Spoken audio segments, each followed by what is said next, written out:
Hey guys, Seamus here, and I'm going to talk about a topic that I think is very, very important to competitive Overwatch, and it's a discussion that's been going on for quite a while now.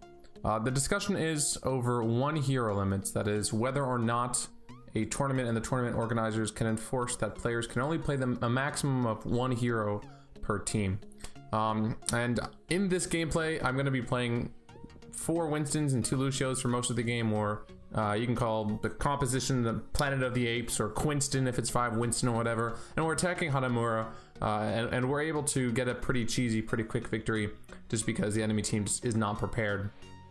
But I'm gonna use this video more just to talk about my thoughts on one hero limit, because I think those arguing for one hero limit have merit, and those arguing against it have some good points as well. So why one hero limit? Why does it exist? It exists, and it was started by people in an attempt to make the game easier to spectate for the most part. Not only for the players, it's easier to follow compositions and it's sort of easier to follow things, but very much for the viewers too. If Overwatch is going to have any sort of success as an esport, it needs to be successful as a spectator sport, as a spectated game. And completely honestly, if there are 4 to 5 Winstons flying around on the map, it is hard to follow. And Overwatch, as it is right now in its infancy, has some issues with spectating already. So just having multiple heroes of the same kind makes it even harder for people to follow. And that's probably the strongest argument for one hero limits. It also reduces cheese such as hero stacking, diva stacking. On the last point's defense was very, very common before there were a few changes to her, and now with obviously hero limits that can't happen.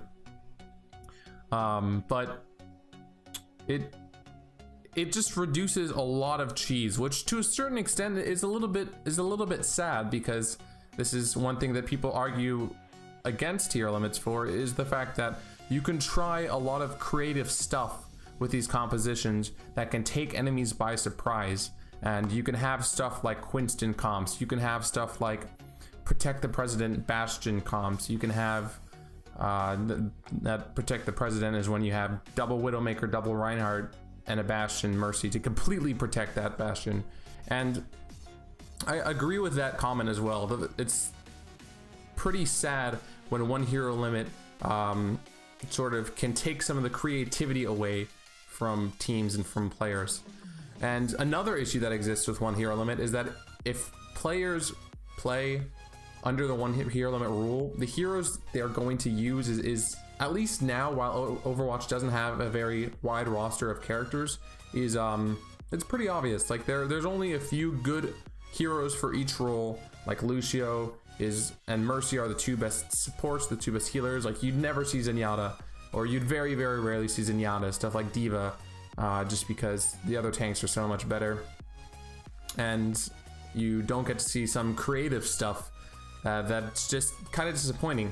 And I feel like that is probably one of the biggest reasons why I wouldn't want one hero limit in the near future for Overwatch, is because there's so few heroes, there's so little variety to choose from, and some of the other heroes that even exist aren't competitively viable just because they're so low tier. And that's an issue that Blizzard needs to solve. And eventually, when they run some kind of professional league, because I'm sure they will, they'll have to make a decision. And it might be a decision that changes. One hero limit might be a bad idea to go for in the first few months of the game, or they might determine it's a bad idea to go for, and once they create more heroes, once they have more heroes, like a roster of 40 heroes for example, they might implement one hero limit, just because there's such a varied roster. Personally, I am a fan of one hero limit, specifically only if we really want to build Overwatch to be a sport, a spectator sport for viewers, to make it as easy as possible to viewers.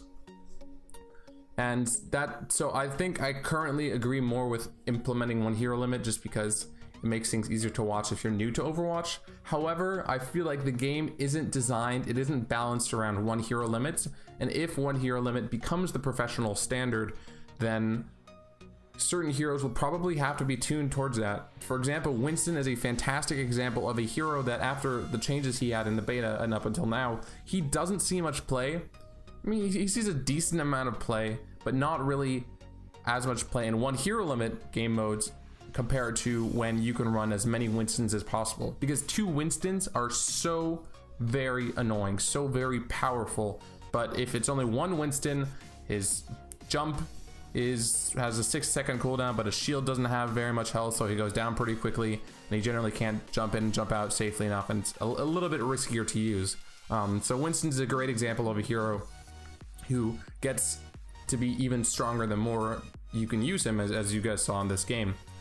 Yeah, it's a very, very important discussion that a lot of people in the competitive community are having, and personally I do think 1 hero limit is the way to go, but I'm not so strongly in favor of 1 hero limit that I like wouldn't change my mind, you know, especially if some better alternative or something came up. But yeah, this is something I feel like I could talk a lot more about, and I think I will in my future videos. I care very, very much about the competitive community. I would hope to be involved in it in some capacity in my lifetime in the future, in the game's lifetime. So you'll see more videos about this kind of topic when I talk about the rule set and stuff. The 1 hero limit for many competitive players goes in tandem with what is called the eggplant rule, or just the eggplant. I don't know what the actual official term is, which is 1 hero limit, stopwatch only, and you remove all the assault maps, so all the 2-point capture maps. And I think the reasons why a lot of people are fighting for the eggplant rule set is the reasons why are valid, but I think Blizzard wouldn't want to, for example, invalidate like a third of the map pool by taking away the assault maps. They also feel like stopwatch is actually very viewer unfriendly, and I'm fairly certain Blizzard won't use it. Anyway, like I said though, I'm gonna make videos like these. I think during my weekends, I'm gonna probably make more just discussion topics and things more pertaining to the competitive community for a little bit, because I really hope the game succeeds. I think it has a lot of potential. I feel like discussing this, educating you guys about some of these topics, or even just having a discussion with you guys, if anyone leaves comments I'd love to talk about it, is very important to have. Anyway though, that's gonna wrap it up for this video.